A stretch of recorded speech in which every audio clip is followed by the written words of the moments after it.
My name was on the street.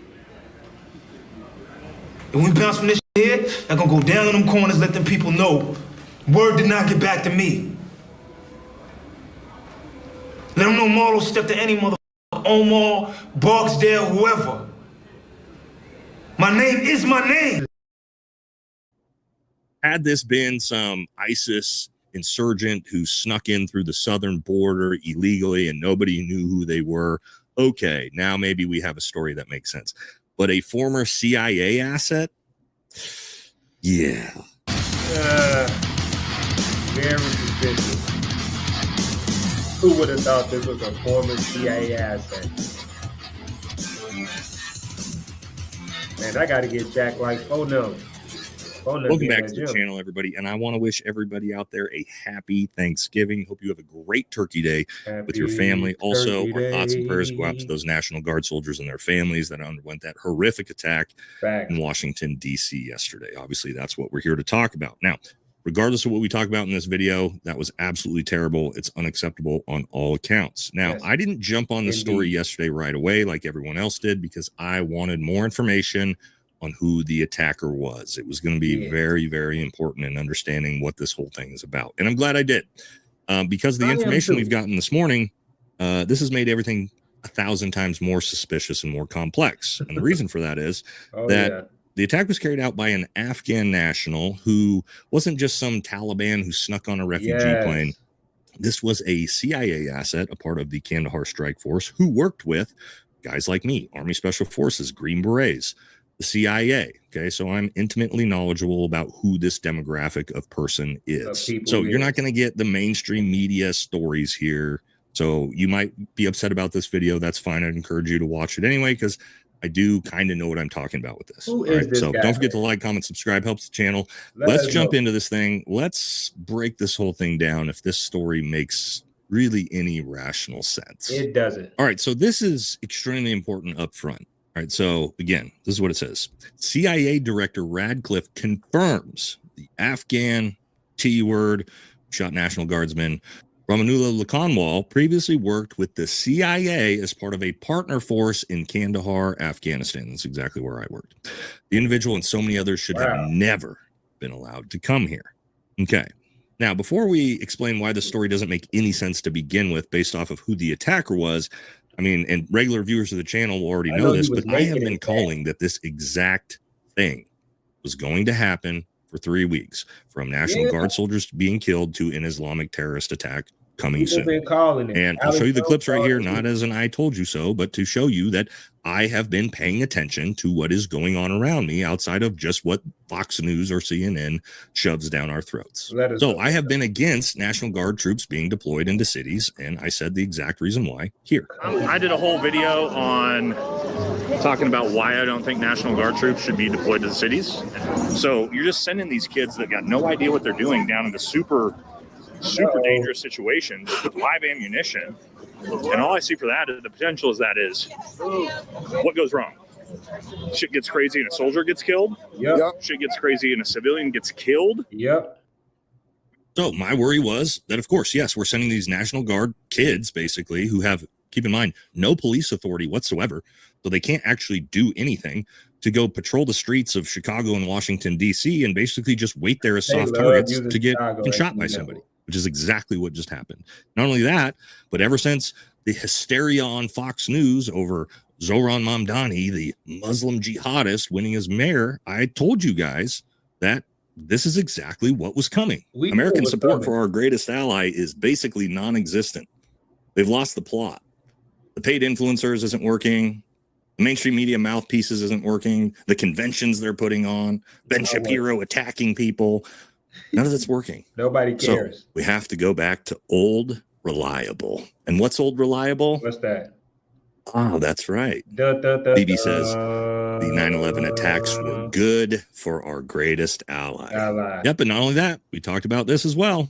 And what really concerns me, and I see a lot of other people starting to be concerned about this too, as I've seen a lot of clips and memes going around, and I'll put one up right here that we can look at from my buddy Aaron from Aaron Loves America, is this. I think we need to look at the positives with Zohran Mamdani getting elected out in New York City. The next false flag in NYC is going to hit different when you have a Muslim mayor. It's Yes, gonna it hit would. way Could you different. imagine Shout out another J keyword Man. attack in New York That's City gonna while hit Mamdani different. is mayor, carried out by Islamic extremists? Of It course. do hit Backed by different. who? Iran, I'm sure. So maybe I just got lucky, right? But to me, this all seems so obvious based off of the Very conditions and what we were seeing in the country and the media and everything play out in the last couple of They tried to blame the Charlie Kirk assassination on Islam initially. weeks. And let's talk about this. Let's talk about how much sense this whole story actually makes. Okay. All right, first, let's talk about who this guy is and if this makes any sense right up front. Okay, as we talked about before, this was an Afghan national who was part of the Kandahar Strike Force, working with the CIA, probably Army Special Forces as well, fighting against the Taliban and ISIS for years alongside the United States. And I'll tell you, because I worked with these guys, the vast majority of these guys absolutely hated with vitriol passion the Taliban. A lot of these guys have had their entire families slaughtered by the Taliban. Most of them loved America and loved American soldiers because they'd been working alongside us for years and years and years. So this same person then, when the war ends, he's able to get asylum as a refugee for assisting the United States through the military and things like that.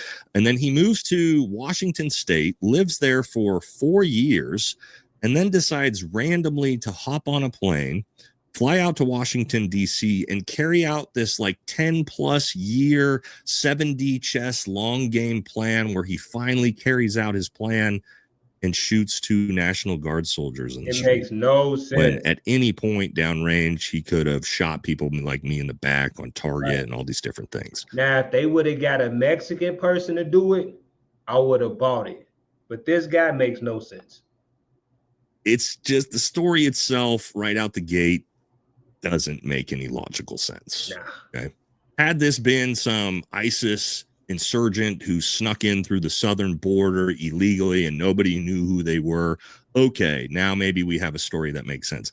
But a former CIA asset, he's still but to make things even more bizarre, because the internet is so fast at investigating things like this now, it's almost impossible to carry out false flags. We saw this same type of thing with the Charlie Kirk assassination, is people started doing the Google search history trends, okay?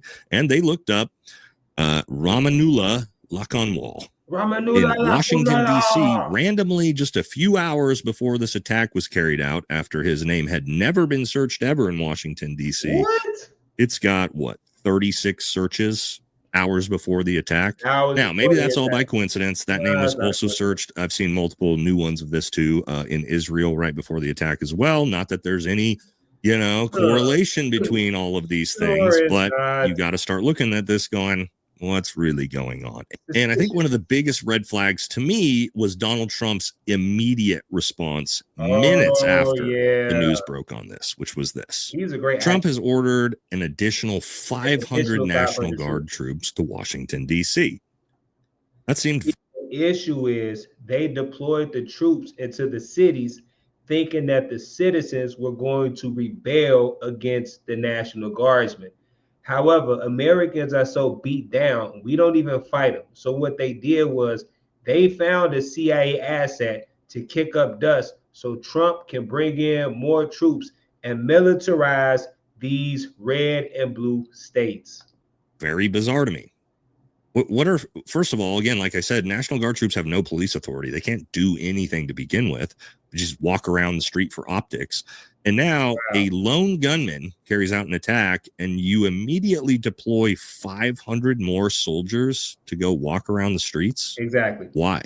It just looks like a move towards, drumming up hysteria and fear as another marching order towards martial law or something. Exactly. And it's just bizarre. It doesn't make any sense. That's what they want, though. Because again, the National Guard can't do anything. And this all comes off the heels of which I've been talking about for 3 weeks, of this Fox News drummed up Christian Zionist hysteria about Islamic extremism that nobody had talked about since 2021. And out of nowhere, when Zoran Mamdani is going to become the mayor, that's what becomes the biggest talking point. Also, alongside the fact that we talked about that our greatest ally is literally saying in the Knesset that the number one way to regain American support is through Islamophobia.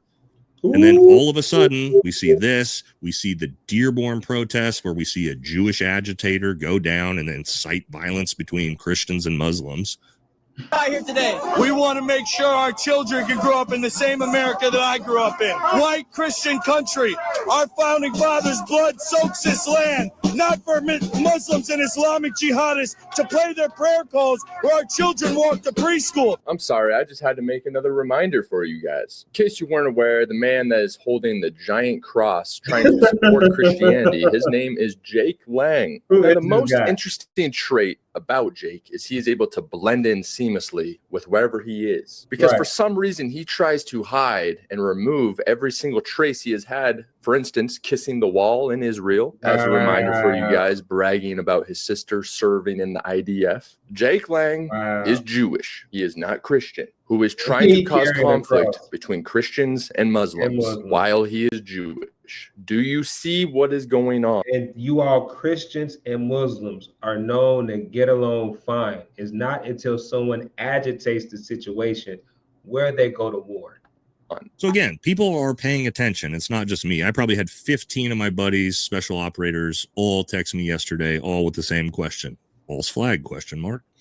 Not a single guy I've worked with thinks this story makes any actual sense, given the context of what's been going on in the country right now. Not at all. Now, is it possible that this was a disgruntled Afghan national who just happened to work with the United States for the first time and became a refugee and asylum and is living in Washington? And for some reason, even though his asylum was granted in 2024 last year, he decided he had some grudge against America and carried this attack out.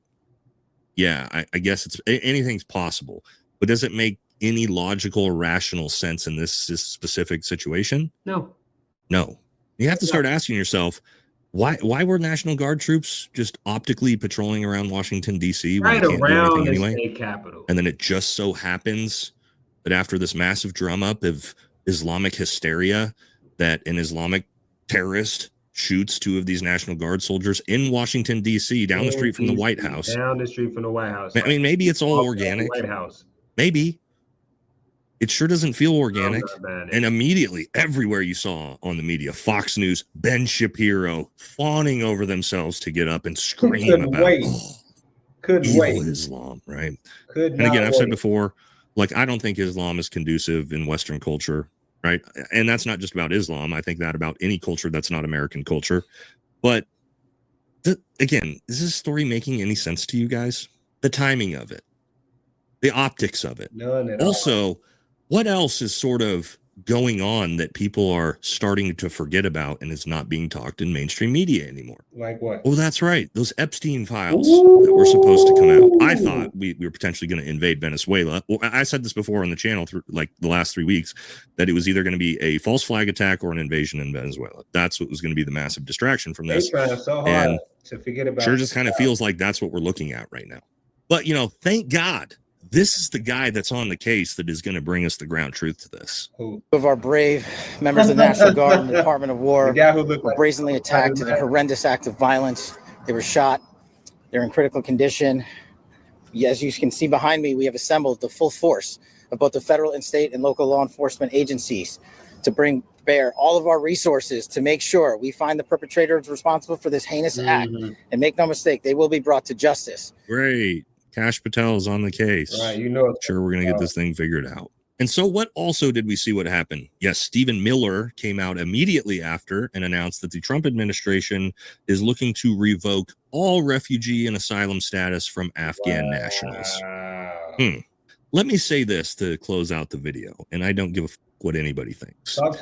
I am not going to play the game of all of these Afghan nationals and all of these Muslims are evil that are in our country because of this attack. We played that game with 9/11. And I will say that because I went and fought the war in Afghanistan. As a Green Beret, I didn't have 100 infantrymen next to me. I had 11 of my teammates next to me and typically 60 Afghan nationals who fought alongside me and fought alongside my brothers, my teammates. Some of them were shot, blown up, wounded, killed in the line of duty with us. And not only that, everywhere that I stepped on mission, guess what? 3 or 4 Afghan nationals made sure that they stepped on that spot and on that ground before I did, so that they got their legs blown off before I did. Every night, Afghan nationals and Muslims risked their lives to protect me and my teammates as we conducted counterterrorism operations against the Taliban and ISIS. We live with these people, we work with these people, and so to now say, oh, we're gonna terminate the refugee status of interpreters who risk their lives night in and night out alongside us. Afghan special forces whose entire families have been slaughtered, by the way, and they've managed to get 1 or 2 people out and got to the United States after they worked with and fought alongside United States Special Operations for some of them over a decade. No, you're not going to get me to automatically hate these people. And you're not going to get me to hate them just so that you can drum up support for a foreign country that, by the way, didn't send a single fucking soldier and didn't drop an ounce of blood while all of these Afghan nationals fought alongside us. Exactly. So no, they tried to. I'm not going to play that game this time. No. You can play that game if you want to. You can buy into that hysteria if you want to. I'm not. I'm not going to blanket hate a group of people who supported and fought alongside the United States for 2 decades. And if you have a problem with that, then just screw them. Because you probably didn't go fight the war alongside them. So, they did more for your country. Who knows what we're going to find out with this again? Now that we know it's a CIA asset, the CIA is involved. There's no reason to think that we're going to get any truth. What we are going to see is, I can promise you, watch for it in the next month forward. From today until then, all you're going to see on Fox News, all you're going to see on the mainstream media, the Daily Wire, is this drum up of massive Islamophobia and the fears of Islamic extremism. And it's here. And we got to go in and send the National Guard into Dearborn. And we got to deport all these people. And if you support that, that's fine. You can support that. But again, the crazy thing is, people will support it. They supported it with the mass deportation of the Hispanics. It started with the Hispanics. Then they started picking on black people. Then they got tired of picking on black people. Now they going with the Muslims. They do this all the time, bro. Same playbook. They're running it on repeat because they think you, the American people, are too stupid to pay attention and to see what's going on. A lot of us are. So, again, a lot of you probably are not liking this video. That's fine. But you don't come to my channel to get the mainstream media perspective.